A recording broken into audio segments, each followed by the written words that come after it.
बिस्मिल्लाहिर्रहमानिर्रहीम। Dear student, मैं आज से 10th क्लास की फ़िज़िक्स के हवाले से लेक्चर शुरू कर रहा हूँ। उम्मीद है आप इससे फ़ायदा उठाएंगे। आपको पता है मौजूदा जो हालात हैं उसमें तमाम दुनिया, पाकिस्तान, बलूचिस्तान के तमाम तालीमी इदारे बंद हैं। BSc की इंतज़ामिया ने आपके इस तालीमी लॉस को मद्देनज़र रखते हुए ये फ़ैसला किया है कि ऑनलाइन लेक्चर का सिलसिला शुरू किया जाए ताकि आपका जो तालीमी नुकसान, एजुकेशनल लॉस हो रहा है उसको कम से कम किया जा सके और उसको रखा जा सके। तो उम्मीद है आप भी इससे फ़ायदा उठाएंगे, क्योंकि इंसान वही है जो हालात का मुकाबला करता है और जो चीज़ वो ठान लेता है वो हो जाती है। मैं आपसे एक इंटरेस्टिंग सी बात शेयर करना चाहता हूँ कि इस दिसंबर में मैं कॉलेज का टूर लेकर इस्लामाबाद गया हुआ था। तो वहाँ पर हम इंटरनेशनल इस्लामिक यूनिवर्सिटी में एक ब्रीफिंग अटेंड कर रहे थे। तो वहाँ पर एक स्पीकर थे, नाम मुझे याद नहीं है उनका। तो उन्होंने हमें एक मिसाल दी कि इंसान जो जहन में सोचता है वो हो जाता है और बिल्कुल वो मुकम्मल तौर पर, यानी कि जो सोच उसने लिया है वो उसको कर सकता है और उसका बॉडी उसी लिहाज से परफॉर्म करता है। तो उन्होंने हमें मिसाल दी कि उन्होंने कहा कि जी आप अपने हाथ की उंगलियों को इस तरीके से एक दूसरे के साथ आप यूं उनको बंद करें और ये दो उंगलियां आप खड़ी कर दें, ये वाली जो। अब आप अपनी उंगलियों के ऊपर नज़र को जमाएं और ये कहें कि मेरी उंगलियां मैग्नेट बन गई हैं और आप इनको एक दूसरे से दूर करें, जोर लगाएं इनको फार अपार्ट रखने के लिए। आप देखेंगे कि ये मिलना शुरू हो जाएंगी। तो आपने जहन में एक चीज़ रखी कि मेरी ये उंगलियां मैग्नेट बन गई हैं और वो वाकई मैग्नेट बन जाती हैं। आप ये परफॉर्म करके देख सकते हैं। तो इंसान जो जहनी तौर पर जिस चीज़ के लिए तैयार हो जाता है, अगर आप ऑनलाइन लेक्चर के लिए तैयार हो जाते हैं कि आप ये समझते हैं कि मेरे उस्ताद, मेरे असातिज़ा जो हैं वो मुझे मेरे डोर स्टेप पर पढ़ा रहे हैं और मुझे उतना ही फ़ायदा होगा जैसे मैं क्लासरूम में बैठकर जितना मैं उससे फ़ायदा उठाता था, अब उससे हम जो डोर स्टेप के ऊपर आपके लेक्चर आ रहे हैं उससे भी आप उतना फ़ायदा उठा सकते हैं। क्योंकि अल्लामा इकबाल का एक शेर है कि फ़िज़ाए बद्र पैदा कर, फरिश्ते तेरी नुसरत को उतर सकते हैं गर्दों से, कतार अंदर कतार अब भी। तो ये नहीं है कि आपकी मदद और नुसरत के लिए अल्लाह ताला की मदद और नुसरत आपकी हर वक्त शामिल हाल होती है। आप कोशिश करते हैं। लैसल इंसान इल्ला मासा, इंसान के लिए वही कुछ है जिसकी वो सही करता है, जिसकी वो कोशिश करता है, जिसकी वो स्ट्रगल करता है। The more you work, the more you will be rewarded. आपको कभी भी वर्क से ज़्यादा रिवार्ड नहीं मिलता है।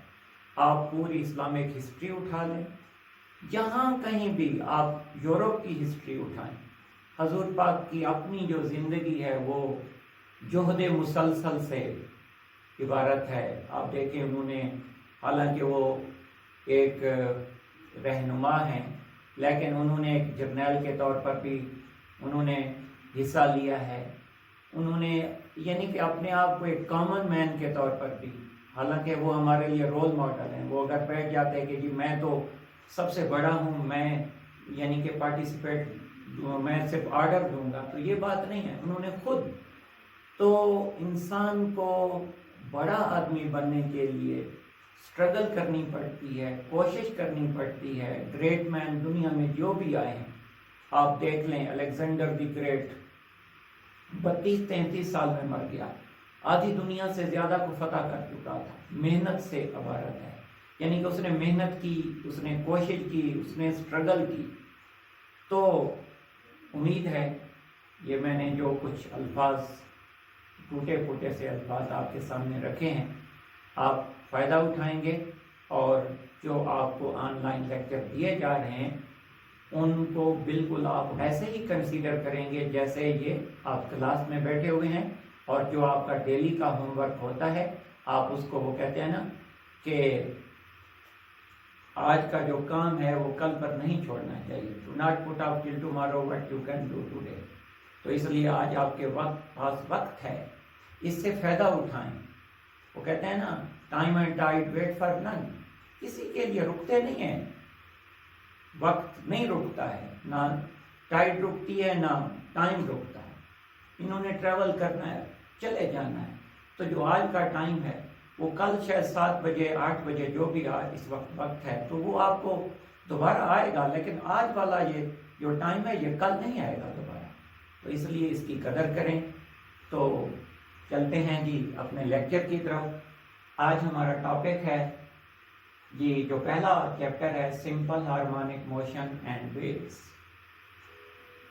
इससे पहले आपने पढ़ा है, 9th में आपने पढ़ा था टाइप्स ऑफ मोशन। उसमें आप एक मोशन की टाइप पढ़ा करते थे, वाइब्रेटरी मोशन जी, ऑसिलेटरी मोशन, पीरियोडिक मोशन। तो जो वाइब्रेटरी मोशन थी या ऑसिलेटरी मोशन थी,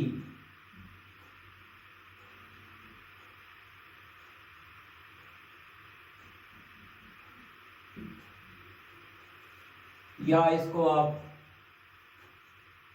वाइब्रेटरी मोशन भी कहते हैं, वाइब्रेशन से डिराइव्ड है, अखज़ है। तो व्हाट इज ऑसिलेटरी और vibratory motion? It is a simple periodic motion, यानी कि that motion which repeat itself after some period is known as periodic motion। तो periodic motion कौन सी मोशन होती है? जो अपने आप को पीरियड के बाद रिपीट करती है। तो बुनियादी तौर पर तो periodic मोशन है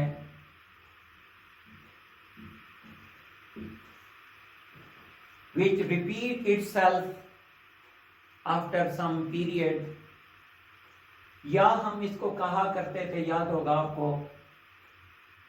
to and fro motion, back and forth motion. तो when a body moves to and fro about a fix point, about the equilibrium position, about mean position, such motion is known as oscillatory motion. तो ये to and fro motion है, to and fro motion या back and forth motion.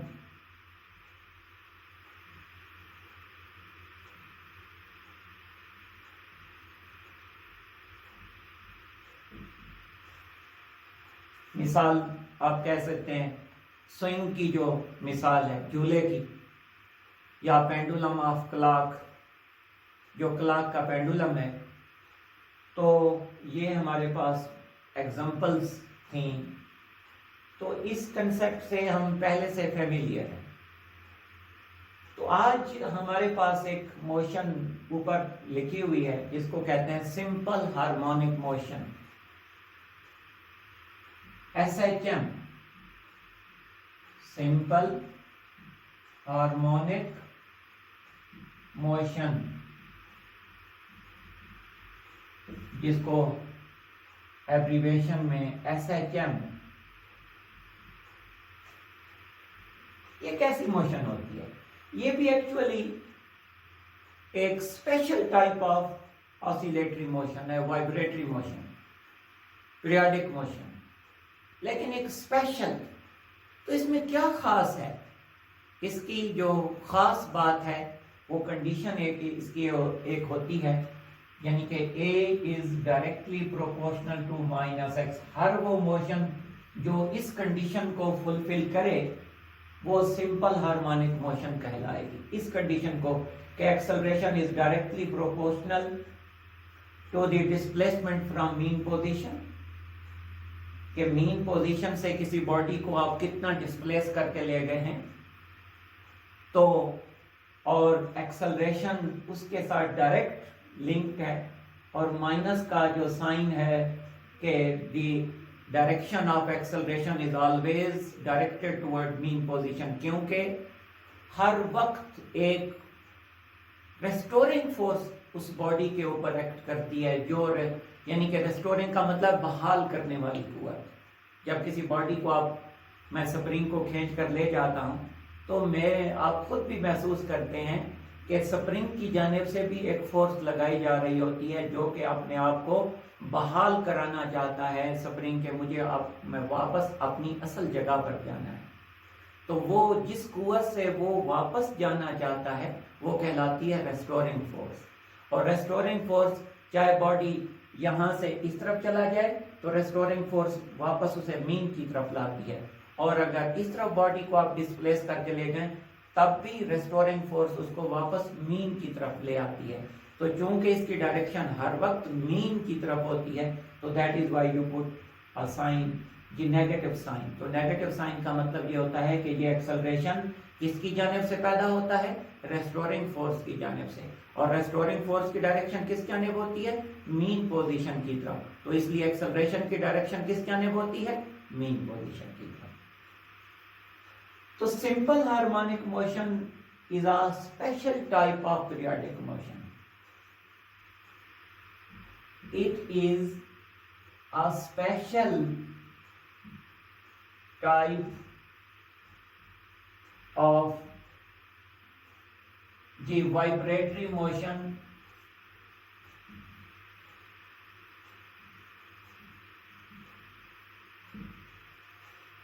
क्या खास है, special क्या है इसमें, in which the acceleration,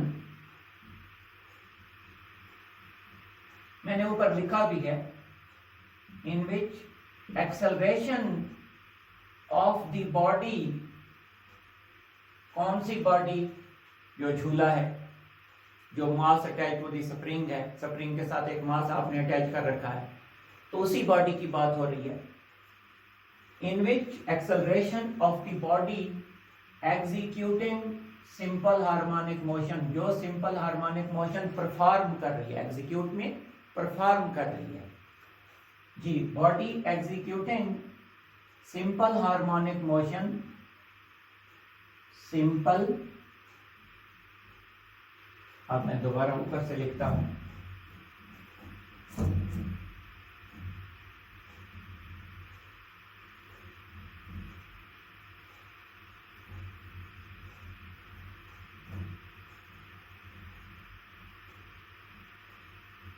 a body executing simple harmonic motion J, in which acceleration of the body executing simple harmonic motion, वो body जो simple harmonic motion perform कर रही है उसका एक्सेलरेशन किसके is directly proportional, is directly proportional, आपको मैंने लिखकर दिखाया था, A is directly proportional to the distance from, ये x क्या है, ये जितना आपने उस स्प्रिंग सिस्टम को जिसके साथ मास अटैच था मीन पोजीशन से डिस्प्लेस करके आप उसे एक्सट्रीम की तरफ ले गए, या झूले को आप मीन से पकड़कर जितना आप उसे एक्सट्रीम की तरफ ले गए, तो ये दरमियानी जो है ये क्या है, डिस्प्लेसमेंट है, डिस्टेंस है। तो इसको हम कहते हैं proportional to the distance from mean position और माइनस का जो साइन है ये मैंने आपसे कहा कि acceleration is always directed toward mean position and directed towards mean position.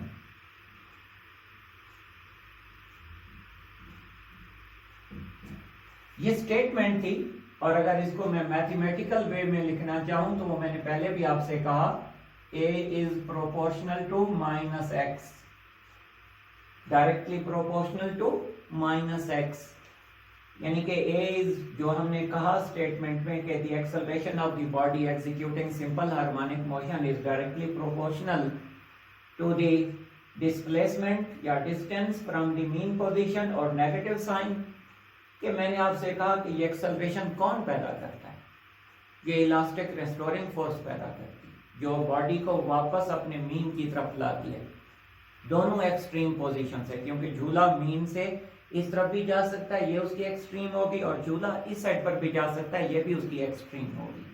ये स्प्रिंग को अगर आप थोड़ा सा खींचते हैं तो इस साइड पर ये क्या होगी, एक्सट्रीम होगी, आप छोड़ेंगे तो ये वापस मीन पर रुक नहीं जाएगा बल्कि मजीद कंप्रेस हो जाएगा, तो दोनों साइडों पर उसकी क्या हो जाएंगी, एक्सट्रीम पोजीशन होगी, और दरमियान में उसकी क्या होगी, मीन पोजीशन होगी। जी मैं बाकायदा अब मैं कुछ एग्जांपल्स दूंगा जिनकी मदद से मैं प्रूव करने की कोशिश करूंगा कि वो मोशन जो है वो सिंपल हार्मोनिक मोशन है। अगर वो इस कंडीशन को फुलफिल कर देगी तो सिंपल हार्मोनिक मोशन होगी, अगर वो इस कंडीशन को इस पर पूरा नहीं उतरेगी तो सिंपल हार्मोनिक मोशन नहीं होगी। तो अब हम motion of mass attach to the spring, motion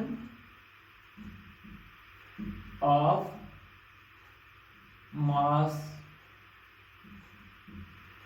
attached to the spring, इसको हम स्टडी करते हैं, क्या इसकी जो मोशन है वो सिंपल हार्मोनिक मोशन है या नहीं है।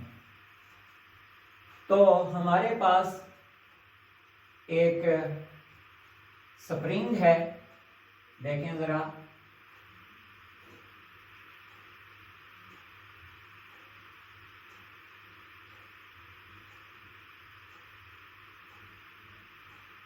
ये m है मास और ये स्प्रिंग है, तो इसको हम एक स्प्रिंग सिस्टम कहेंगे।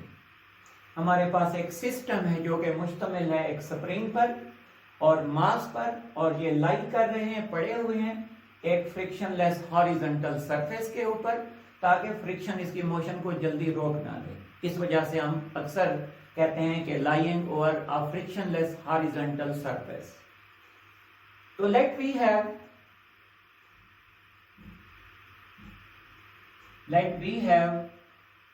a spring system, let we have a mass spring system जी lying over horizontal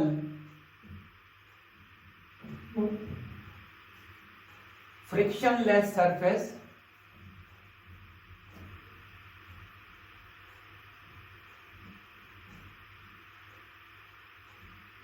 lying over horizontal frictionless surface। Look at this, ये आप समझ लें कि ये उसकी मीन पोजीशन है जिसको हम ओ डिक्लेयर कर देते हैं।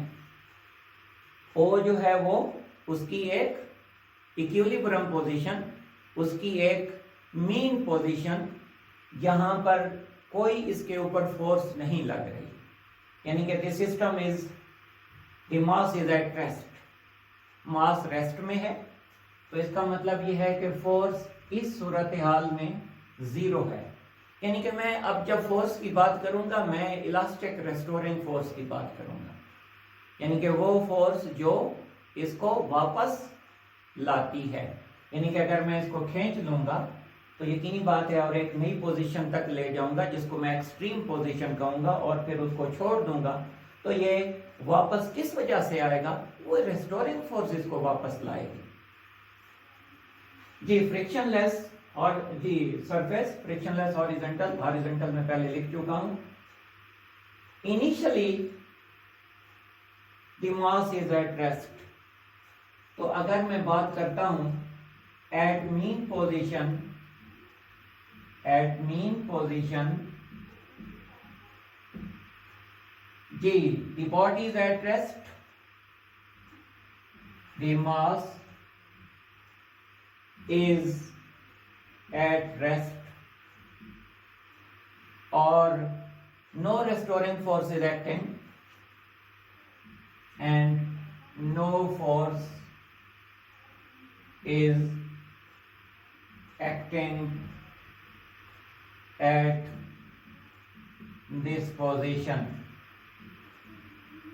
थोड़ी सी ब्रीफिंग दे रहा हूं ताकि सिस्टम के बारे में आपको थोड़ा सा मालूमात मिल जाए आपको। जी अब क्या कर रहे हैं आप? अब थोड़ा सा आप इसको एक नई पोजीशन की तरफ ले जाते हैं। जी यहां से मैं, आप देखें उसी जगह से मैं अब क्या करता हूं, इसको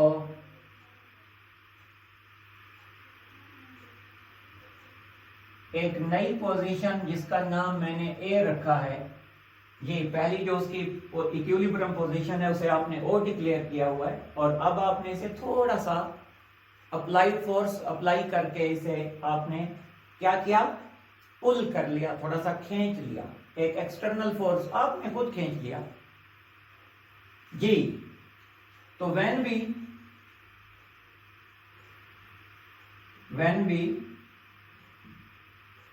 pull the mass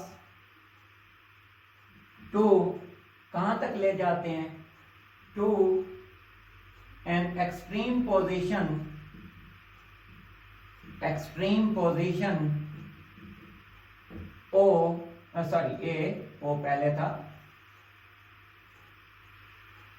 and then release it, अब आप उसको उसे आजाद छोड़ दें,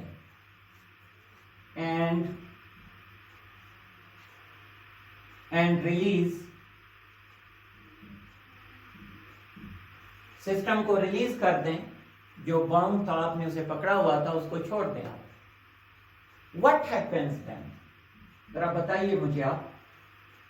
रेस्टोरिंग फोर्स जब आपने खींचा हुआ था तब भी आपको महसूस हो रहा था कि मसल थोड़े से पुल थे।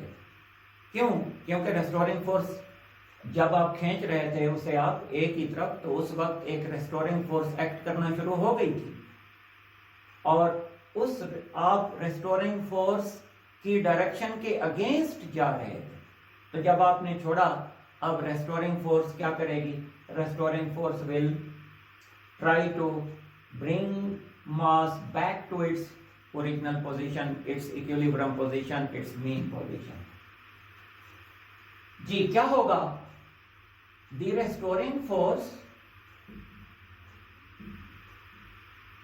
will tend to, कोशिश करेगी, tend to bring the mass back to its mean position।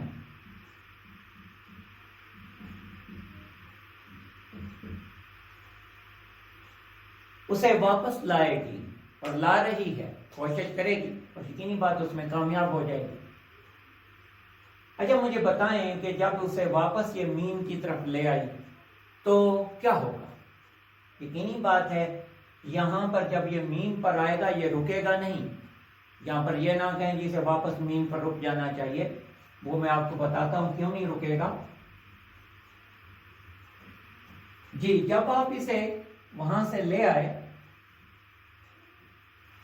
जो हमारे पास हमने पढ़ रखा है कि हमारे पास जो फोर्स होती है इलास्टिक फोर्स, वो हमने हुक्स लॉ में पढ़ रखा है पहले, F = kx के बराबर होती है। यंग मॉडुलस, ये हमने पढ़े हुए हैं कि जितनी आप ज़्यादा किसी चीज़ के ऊपर फोर्स लगाते हैं इलास्टिक के ऊपर, तो उससे में उतना ही ज़्यादा आप इलांगेशन एक्सटेंशन पैदा कर सकते हैं। लेकिन सीधी सी बात है, एक लिमिट दे दी जाती है कि उसमें परमानेंट चेंज ना आए। With in elastic limit the force is the extension is directly proportional to F applied force, जो कि एक डिफॉर्मिंग फोर्स होती है। अच्छा जी, अब क्या होगा, मीन पोजीशन पर आप ले आए तो मीन पोजीशन पर रेस्टोरिंग फोर्स तो हो जाएगी जीरो। क्यों? क्योंकि F का बराह रास्त ताल्लुक X के साथ है। तो आपको पता है कि X जो है वो यहां से लेकर यहां तक जो है, ये जो नई पोजीशन है यहाँ से लेकर ये x है, यानी कि ये एक्सटेंशन, ये डिस्प्लेसमेंट है। तो x जहाँ जीरो जब वापस अपनी पुरानी जगह पर आएगी, तो पहले तो आपने उसे x फासला तय करवाया था, तो जब ये वापस अपनी मीन के करीब से गुजर रहा होगा तो उस वक्त तो x जीरो हो चुका होगा। जब x जीरो होता है तो force is directly proportional to x। x zero हुआ तो फोर्स वहां पर आपकी रेस्टोरिंग फोर्स बहाल कर चुकी है। लेकिन अब ये रुक क्यों नहीं रहा? ये इनर्शिया की वजह से नहीं रुक रहा। बहाली, जो बहाल करने वाली फोर्स है वो उसको इक्विलिब्रियम पोजीशन, मीन पोजीशन तक लाती है, आगे का ठेका वो नहीं उठाती है। आगे बॉडी क्यों बढ़ जाता है? इनर्शिया की वजह से। जी, तो क्या होता है मीन पोजीशन, और जब ये मीन पोजीशन पर आता है body, eight mean position,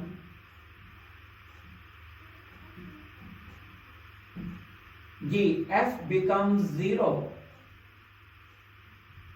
zero हो गया भाई। रिस्टोरिंग फोर्स का काम मीन पोजीशन तक था, तो become zero.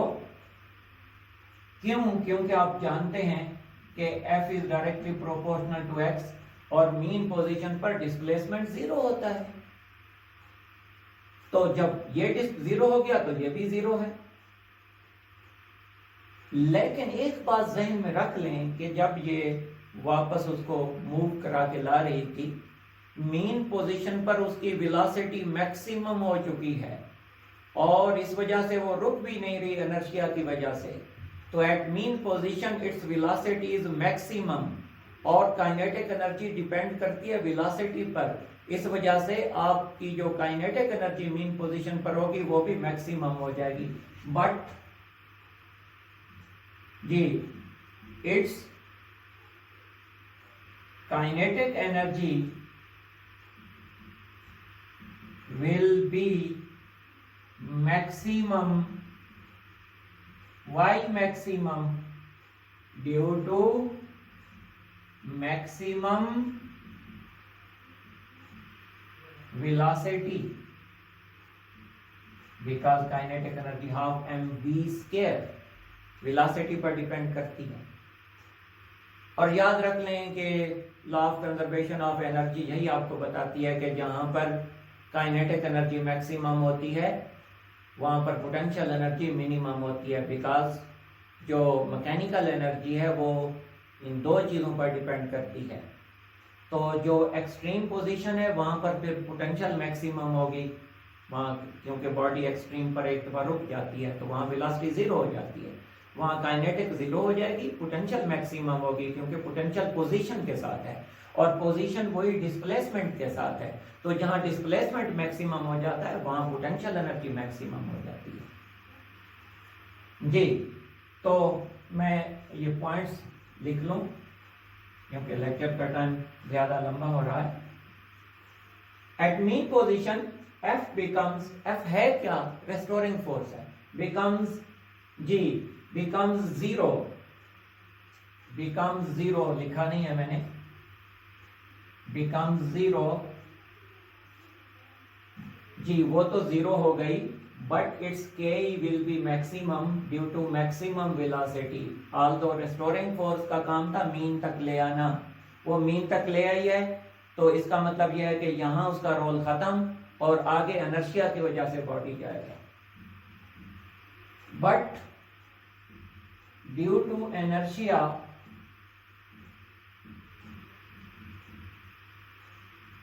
the mass continue to move towards a new extreme position, एक नई एक्सट्रीम पोजीशन जिसका नाम B मैं ले रहा हूं, न्यू एक्सट्रीम पोजीशन B, दरमियान में मीन है, इस तरफ पहले A था और अब ये उस तरफ जा रही है, तो वो नई एक्सट्रीम पोजीशन B है। न्यू एक्सट्रीम पोजीशन B, क्या समझते हैं कि B की तरफ जाते हुए हाँ क्या होगा, इसकी वेलोसिटी कम होना शुरू हो जाएगी कि नहीं हो जाएगी? जी हाँ, होना शुरू हो जाएगी, कम होना, और एक मकाम आएगा जहां इसकी वेलोसिटी एक्सट्रीम पर जीरो हो जाएगी। क्यों?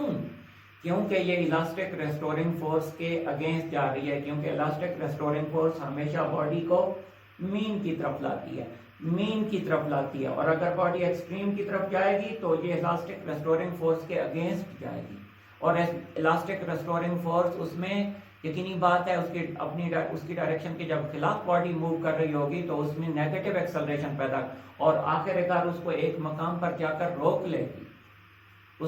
लेगी, तो उसकी वेलोसिटी में चेंज इतना आएगा कि वो आखिरकार रुक जाएगी, तो एक्सट्रीम पर वेलोसिटी जीरो हो जाती है। न्यू एक्सट्रीम पोजीशन B की तरफ आप बढ़ गए तो वहां पर बॉडी क्या होगा, एक दफा तो जीरो हो जाएगा जी, where velocity becomes zero, where velocity becomes zero, और अगर वेलोसिटी जीरो होगी तो काइनेटिक एनर्जी भी जीरो और पोटेंशियल मैक्सिमम, क्योंकि अब वो मीन से ज्यादा फासला तय कर चुके हैं, उसकी पोजीशन ज्यादा से ज्यादा है, तो यकीनी बात है पोटेंशियल एनर्जी वहां मैक्सिमम होगी जी, but its velocity becomes zero over there, दोनों एक्सट्रीम पोजीशन पर वेलोसिटी जीरो होती है।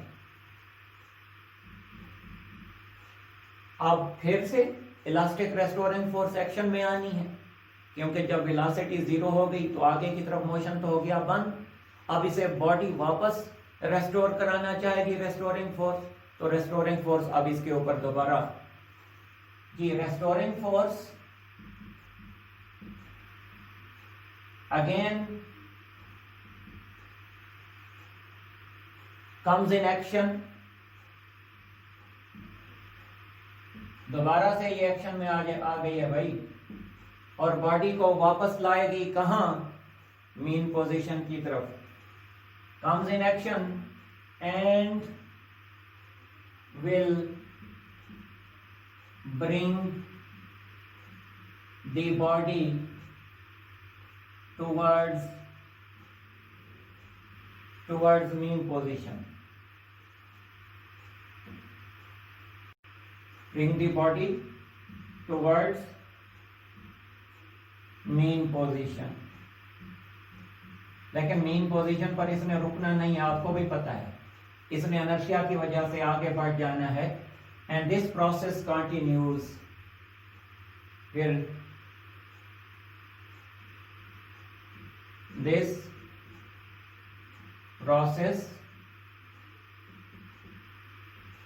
continues, तो ये प्रोसेस कंटिन्यू रहता है। तो आज का लेक्चर यहीं तक, कल इंशाल्लाह मैं आगे की तरफ ये डेरिवेशन की तरफ जाऊंगा, जिसमें मैं simple harmonic motion mass attach to the spring की जो मोशन है उसको बाकायदा वेरीफाई करेंगे हम कि भाई इसकी जो मोशन है वो सिंपल हार्मोनिक है। आज मैंने उसके कुछ प्रोसीजरल स्टेप आपको समझाए, उम्मीद है इंशाल्लाह आपको समझ आई होगी। तब तक खुदा हाफ़िज़।